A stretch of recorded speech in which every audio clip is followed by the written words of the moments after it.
Hi guys, welcome back to my channel. It's me, Bless. Once again, today I'm gonna plant tulips bulb. I'm going to show you how to plant it.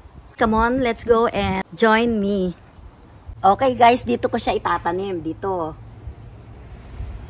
Ito lang yung space na pwede kong pagtaniman. At saka, yan. Pwede ko rin siyang itanim yung iba dito.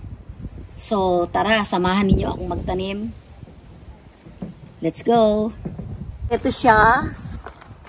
Ito yung mga bulb. Tingnan natin. Bagong dating lang to. In order. Online. Okay.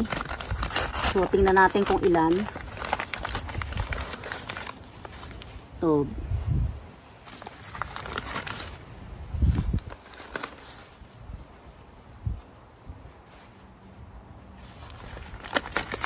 Bulb siya. Bali 10. So kailangan daw ay 4 to 5 inches ang lalim. At saka yung tip. Ito yung pinaka tip, yan. This one pointed upward, no? So pag tinanim natin naka-point sa pataas. So dahil 10 ito, 5 lalagay natin dito at 5 doon sa kabila. Okay, so anihin muna natin to.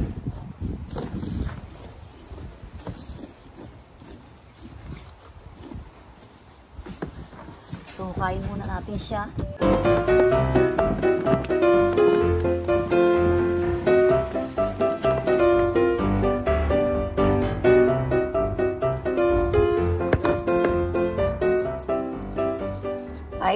Five inches din ang apart. 5 inches apart. 5 inches deep.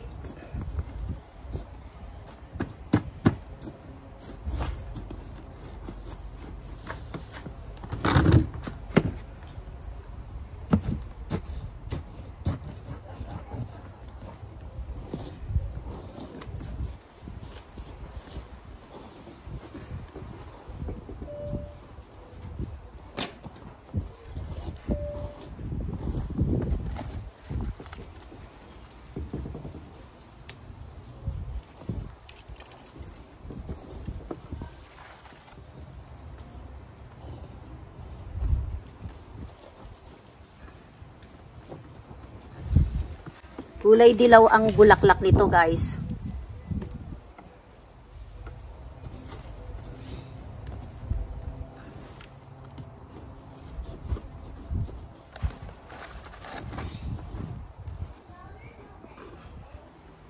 So, ayan na siya.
Okay guys, dito naman tayo sa kabila. Doon naman tayo sa kabila. Dito naman tayo. Ito. ito, meron pa ditong 5 na natitira. Bali 10 ito lahat. So, lalagay na natin.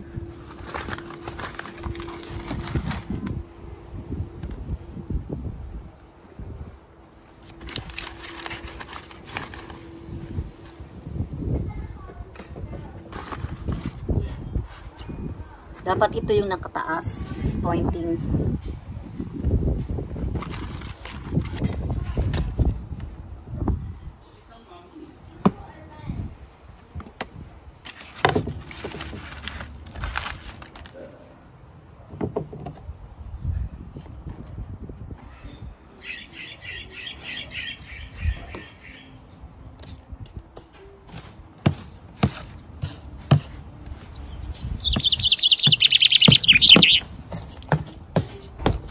Guys, ito ay itong halaman na ito, peony to, peony.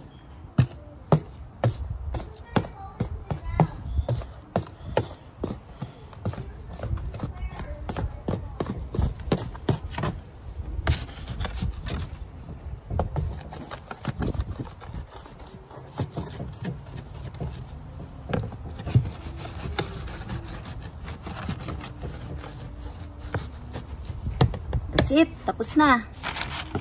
Guys, ito yung peony. Yan. Peony yan. Bulb din yan. So, ayun, nandun yung isa, yung 5 tulips at saka 5 dito. So, i-update ko kayo guys. And then,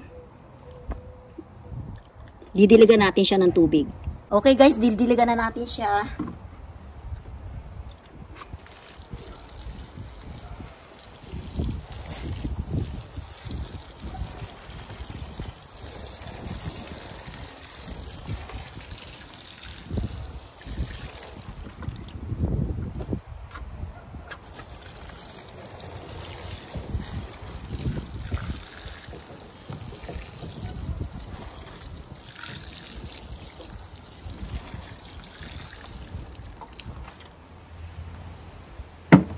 Then yung isa naman, doon naman tayo magdidilig sa kabila.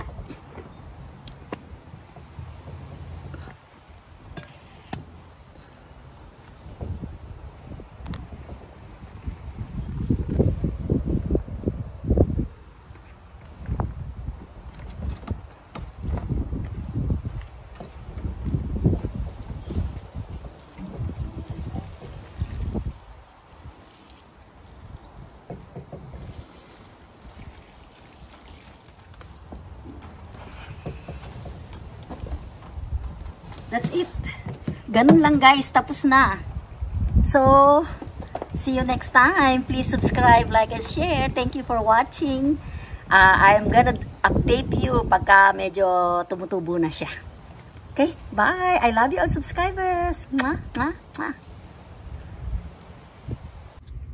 Guys, ganito ang nangyari. After 3 months na paghihintay ko, walang tumubo na tulips.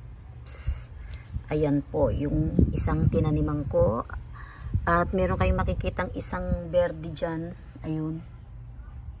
Nagtanim po ako dyan ng sinya 3 days ago. At ito naman yung isang tinaniman ko ng tulips. Ayan, wala ring tumubo na tulips. Meron kayong makikitang kulay green na nakatanim. Ay, nagtubuan. Yan ay sinya. Kasi dahil walang tumubo na tulips, tinaniman ko ng sinya. So guys, meron pong pagkakamali sa pagtatanim ko ng tulips. At I learned from this when I search from the Wikipedia na mali yung ginawa ko pala. Napag-alaman ko na mali ang aking ginawa. Gawa ng tinanim ko yan ay end na ng spring. That was May 29. So, ang susunod, so May 29, spring, end na ng spring yan. Ang susunod na ay summer kasi May, June, July, August, September. So, yun na po yung summer. So, hindi pala dapat magtanim ng tulips kapag ka summertime. So, yun po ang pagkakamali ko. Nagtanim ako ng tulips ng summertime. Ano ang mga dahilan kung bakit hindi dapat magtanim ng tulips pag summertime? Ang mga dahilan ay basahin na lang po ninyo. Ayan, ilalagay ko po sa screen. Yan po ang mga dahilan.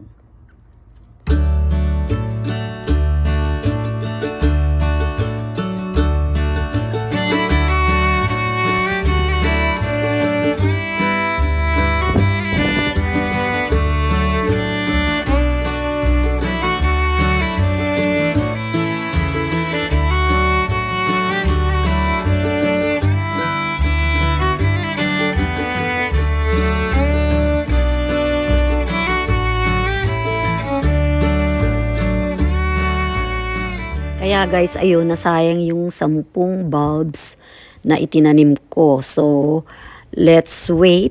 Baka sakali, hoping pa rin ako na tumubo siya sa springtime. Mag-iintay na naman ako sa March. Let's see. Hello tulips. See you in March 2024. So guys, alam ko na ngayon kung kailan itatanim ang mga tulip bulbs ko. Meron pa ako dito. Ito. Ayan. Meron pa natira. So, itatanim ko to. Ang best time daw na magtanim ng tulips ay during fall. Kaya, I will wait. Sa fall ko ito itatanim. So, ayan, meron pa akong mga tanim dito. Ito pa, another bulb. So, ito yung, what is this? Ranunculus pastel mix. Ano ba to? Parang mga ano siya, mga flowering plants din. So, ito guys, yung tinanim ko na sinya. Dun sa pinagtaniman ko ng tulips. So, 35 days daw siya bago mag-bloom. So, antayin natin. Nakakatatlong araw na. So, 32 days more. So, mga sa September, meron na siyang bulaklak. So, antayin natin. September or first week ng October. So, guys, ito yung mga sinya. Yan, tinanim ko siya August 20, 35 days daw bago mag-bloom. So, expecting to bloom kailan sa September or last week ng September. Most probably, ayan, antayin natin ang pag-bloom ng sinya. Okay guys, thank you for watching. See you again next time.